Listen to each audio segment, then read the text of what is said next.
Voici une capsule vidéo sur les volumes usuels. Quand nous parlons de volume, nous nous intéressons aux solides. Nous pouvons classifier les solides que nous connaissons déjà en différentes catégories. Un premier classement existe, celui qui s'appuie sur les bases de nos solides. Les polyèdres et les non-polyèdres.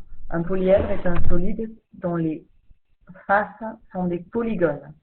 Les seuls ici dans la liste sont le E, le G et le H qui n'ont pas de face. Un second classement existe en prenant appui sur les volumes. Le J sera laissé de côté puisque c'est une pyramide qui a été sectionnée. Nous avons les solides obtenus par empilement régulier. Par exemple, un cube a une base carrée. Si on empile beaucoup de carrés, cela nous donne le cube. D'autres solides obtenus par empilement de plus en plus petits jusqu'au sommet, exemple les pyramides et le cône de révolution, et puis la sphère ou boule qui est à part dans ce classement. D'autres classements existent bien sûr.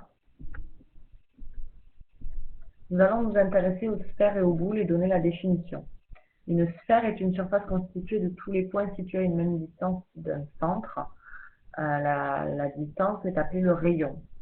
Donc, par exemple, la sphère terrestre, nous sommes à une distance grand R du centre de la Terre.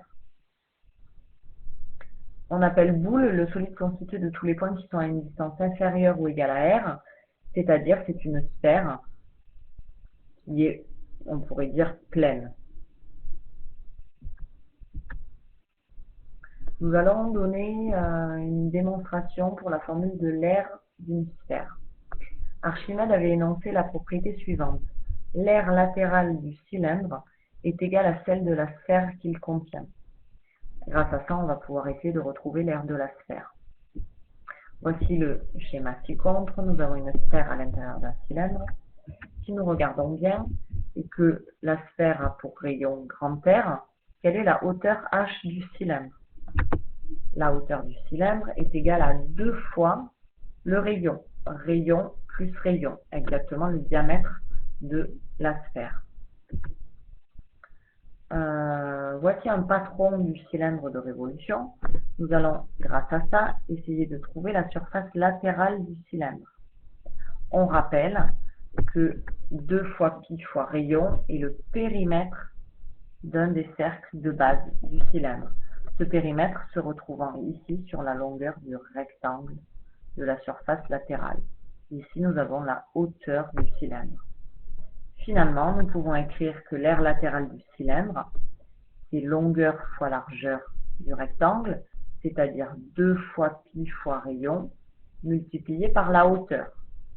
La hauteur, précédemment, nous avons dit qu'elle était égale à 2 fois le rayon. Donc, nous avons la formule 2 fois pi fois rayon, multiplié encore par 2 fois le rayon. 2 fois 2 font 4, rayon fois rayon font rayon au carré, et pi reste dans la formule pi. Donc finalement, la propriété, c'est l'aire de la sphère de rayon R est donnée par la formule 4 fois pi fois rayon au carré.